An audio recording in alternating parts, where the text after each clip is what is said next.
नमस्कार मित्रांनो, मी गणेश पानकर इन्फिनिटी स्पर्धा परीक्षा अकॅडमीच्या एका नवीन व्हिडिओमध्ये तुमचे सर्वांचे स्वागत आहे।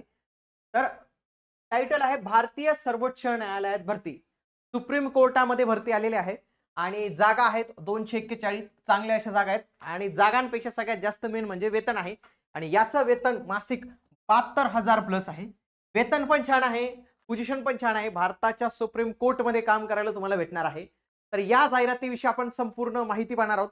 पात्रता काय लागणार आहे, वयोमर्यादा काय आहे, अभ्यासक्रम काय असणार आहे, तुमची निवड कशी होणार आहे, काय काय तुम्हाला गोष्टी लागतील त्या सर्व तुम्हाला आजच्या या व्हिडिओमध्ये जाणून घेण्यास मिळतील।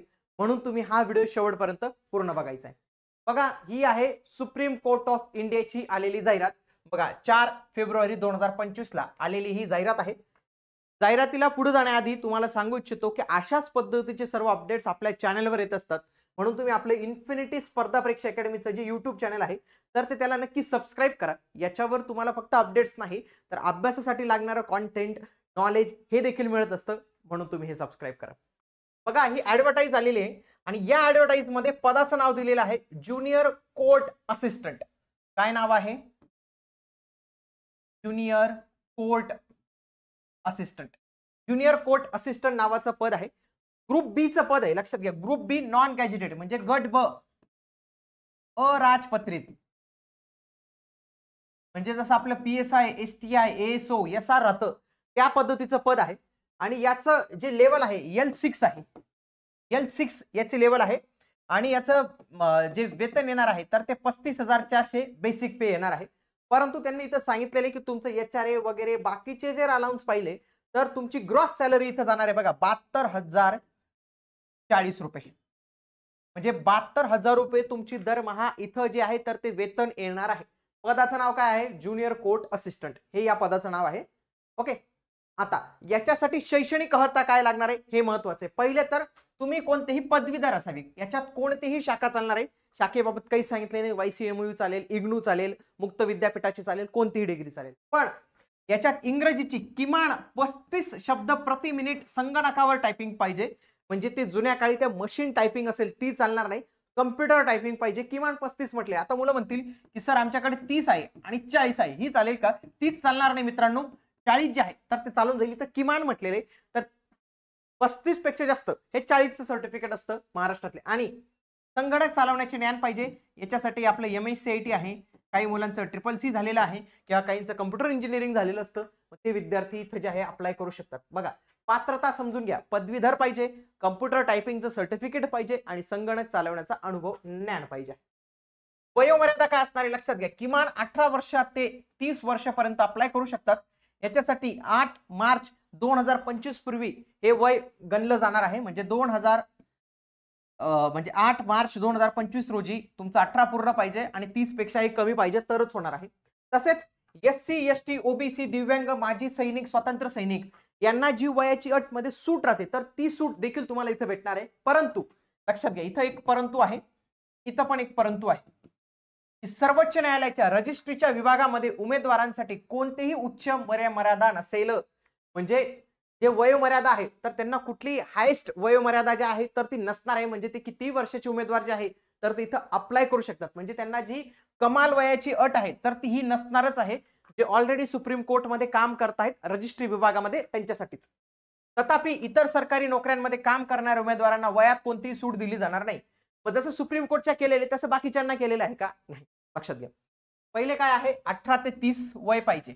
पण 30 एखाद्याचं 35 असेल, 40 असेल, पण तो जो सुप्रीम कोर्टच्या रजिस्ट्री विभागामध्ये ऑलरेडी काम करत असेल त्याला मात्र ही मॅक्सिमम वयाची अटच नाही आहे।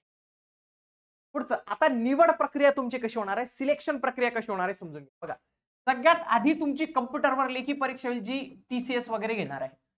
दुसरी होणार आहे कम्प्युटर नॉलेज टेस्ट, संगणकाचं ज्ञान तुमचं तपासलं जाणार आहे।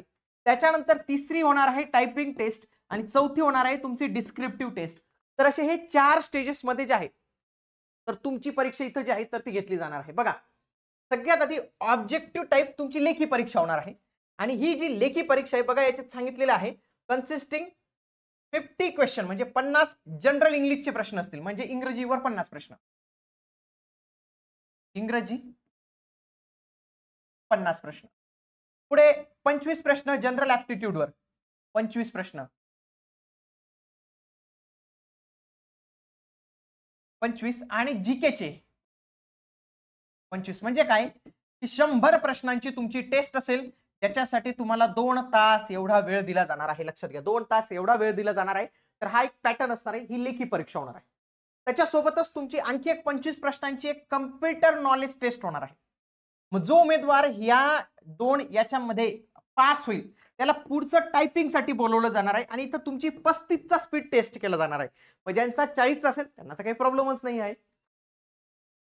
आणि 3% वर्डच्या म्हणजे 100 शब्द असतील तर त्याचे 3 शब्द चुकी माफ आहे, त्याच्यानंतर चुकी माफ नाही. तर हे 10 मिनिटाची टेस्ट असणार आहे.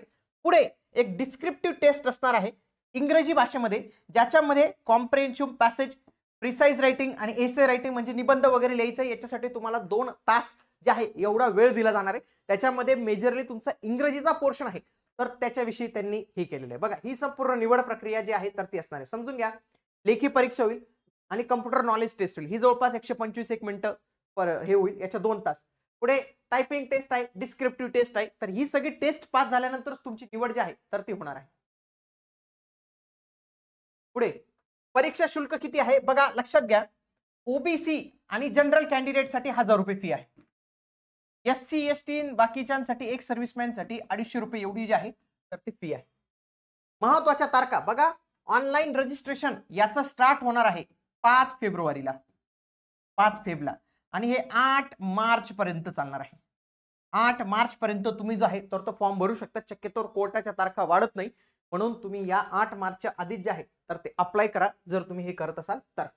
आता महाराष्ट्रात ही परीक्षा होईल का? लोक म्हणतील की दिल्लीचे आहे, दिल्लीला जावं लागेल का? तसं नाही, महाराष्ट्रात पण याचे सेंटर्स असणार आहेत. कोणते कोणते सेंटर्स असणार आहेत पाहूया. बघा, नगर, अहिल्यानगर म्हणा, अमरावती, छत्रपती संभाजीनगर, जळगाव मध्ये होणार आहे, कोल्हापूर, मुंबई, नागपूर, नाशिक, नवी मुंबई आणि पुणे.